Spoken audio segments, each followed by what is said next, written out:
Kwa hiyo mtu mwenye ametiwa nuru ni mtu mwenye anatembea nuruni, kumaanisha example, nyumba hata kama imepambwa vizuri lakini ni usiku na hawajawasha taa, hakuna mwangaza, hauwezi fahamu ya kwamba hiyo nyumba imepambwa kiwango gani ama ni nini kwa hiyo nyumba, maana kuna giza.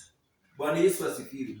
Na lakini wakati taa imewashwa ndio utaona picha penye iko, utaona hii ni dirisha, utaona hapa imewekwa hata kama ni kiti, hapa kuna meza, lakini kama kuna giza kabisa hauwezi ukapata kujua ni nini kwa hiyo nyumba, lakini wakati mwangaza iko utapata kuona vizuri. Bwana Yesu asifiwe. Kwa hiyo kama watumishi wa Mungu, ili ndio tukatende matendo mazuri ambayo inampendeza Mungu, lazima tuangazwe. Bwana Yesu asifiwe. Na kuangazwa ni vizuri sana, kwa sababu bila kuangazwa tunaweza kuwa tunatembea tu, lakini tunatembea katika giza, yaani kama vipofu. Bwana Yesu asifiwe. Na hiyo ndio maana Paul akisema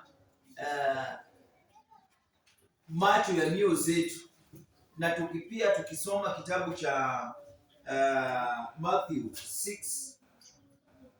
6:22 maandiko inatuambia kwamba taa ya mwili ni jicho, basi jicho lako likiwa safi, mwili wako wote utakuwa na nuru. Bwana Yesu asifiwe. Hiyo ndio maana Paul pia anasema kwamba macho ya mioyo yetu itiwe nuru, kumaanisha macho ya mioyo zetu kishatiwa nuru, sasa tutapata ufahamu na kuona vizuri. Bwana Yesu asifiwe. Kupata mwelekeo na kupata ufahamu jinsi inatupasa kuyatenda sawasawa na mapenzi ya Mungu. Bwana Yesu asifiwe. 18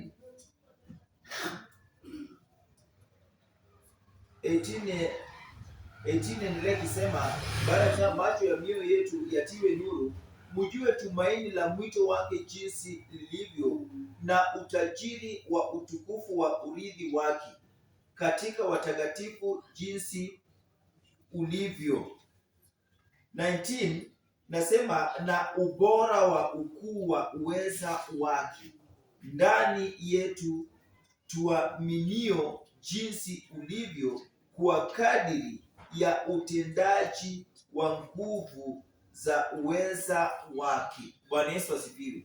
Tutakapotiwa kuangazwa na kufahamu sana Mungu, tutajua nguvu na uweza wa Mungu, na kama tutajua uweza na nguvu na uweza wa Mungu, hatutakuwa watu ambao wanababaika, wanavurutwa huku na huku. Bwana Yesu asifiwe. Kama watoto wadogo, kama watu wenye hawana ufahamu. Maana baada ya mtu kupata ufahamu, sasa ataenda kwa utaratibu, kwa ujasiri. Vile nilikuwa nikiwaambia, mtu akiwa na ufahamu anakuwa na ujasiri hata kufanya kitu.